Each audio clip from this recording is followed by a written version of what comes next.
Selamat pagi anak-anak ibu kelas 9. Semoga seluruhnya dalam keadaan yang sehat dan tetap semangat walaupun kita belajar dari rumah. Nah, pada pembelajaran hari ini kita akan mulai mengenal teks laporan percobaan. Teks laporan percobaan dahulu sudah pernah kalian pelajari di kelas 7. Nah, untuk di kelas 9 ini kita akan lebih memahami lagi bagaimana itu mengenai teks laporan percobaan.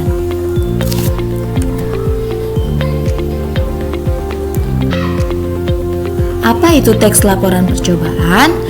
Pada pembelajaran hari ini kita akan mengenal dan memahami pengertian teks laporan percobaan dan ciri-cirinya. Teks laporan percobaan adalah teks yang terdiri atas kata laporan dan kata percobaan. Laporan berarti segala sesuatu yang disampaikan seseorang, baik berupa lisan ataupun tulisan, yang berisi kegiatan yang sudah dilakukan pada pihak yang meminta hasil kegiatan tersebut. Sedangkan percobaan adalah suatu bentuk kegiatan penelitian untuk menguji atau membuktikan suatu teori. Jadi, jika digabungkan, teks laporan percobaan ialah bentuk teks atau tertulis yang berfungsi untuk menyampaikan hasil kegiatan percobaan yang tujuannya menguji atau membuktikan sebuah teori. Jadi, teks laporan percobaan ini adalah teks yang menceritakan tentang percobaan yang dilakukan oleh peneliti.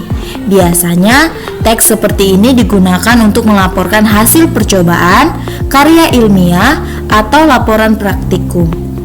Teks ini dibuat untuk memberikan informasi kepada orang lain mengenai hasil percobaan yang telah dibuat. Percobaannya dapat dilakukan secara mandiri atau berkelompok. Ciri-ciri teks laporan percobaan. Ciri-ciri teks laporan percobaan yang pertama adalah objektif, yaitu menyampaikan informasi atau data sesuai dengan keadaan yang sesungguhnya.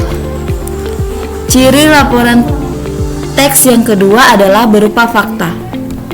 Berupa fakta yang berarti hasil yang disampaikan dalam teks laporan percobaan benar-benar sudah dilakukan. Perhatikan kalimat berikut. Dari kedua kalimat ini, manakah yang termasuk kalimat fakta? Yang pertama, kita perhatikan kandungan vitamin C stroberi sekitar 29 mg tiap 100 mg. Yang kedua, terkandung 54 mg vitamin C dalam setiap 100 mg jeruk. Dari kedua kalimat ini, maka bisa kita lihat yang merupakan kalimat fakta adalah kalimat kedua. Mengapa kalimat pertama bukan merupakan kalimat fakta? Karena di sini terdapat kata sekitar. Berarti ketika ada kata sekitar, jumlah kandungan vitamin C dalam stroberi tersebut belum bisa dipastikan. Itulah perbedaan kalimat fakta dan kalimat yang bukan fakta. Ciri teks laporan percobaan yang ketiga bersifat lengkap. Lengkap artinya semua informasi ditulis dengan lengkap dalam teks laporan percobaan. Tujuan dari teks laporan percobaan ini yang pertama, memberitahukan atau menjelaskan laporan pertanggungjawaban dari sebuah tugas atau kegiatan pengamatan atau biasa kita sebut dengan observasi. Yang kedua, memberitahukan atau menjelaskan dasar penyusunan kebijaksanaan, keputusan, atau pemecahan masalah dalam sebuah pengamatan. Yang ketiga, menjadikan sumber informasi yang akurat dan terpercaya karena disusun berdasarkan dengan data dan fakta. Yang keempat, menjadikan sarana untuk mendokumentasikan hasil kegiatan observasi. Mari kita lihat contoh teks laporan percobaan berikut. Dengan judul Percobaan Penghantaran Energi Listrik. Di sini ada pernyataan umum. Yang pertama ada tujuan. Listrik merupakan energi yang dapat disalurkan melalui benda penghantarnya. Untuk memahami dan mengetahui bagaimana listrik dapat dihantarkan, maka harus dilakukan percobaan. Percobaan yang telah dilaksanakan adalah menyalakan lampu dengan memanfaatkan energi listrik melalui benda penghantar dan benda lain yang tidak dapat menghantarkannya. Alat dan bahan.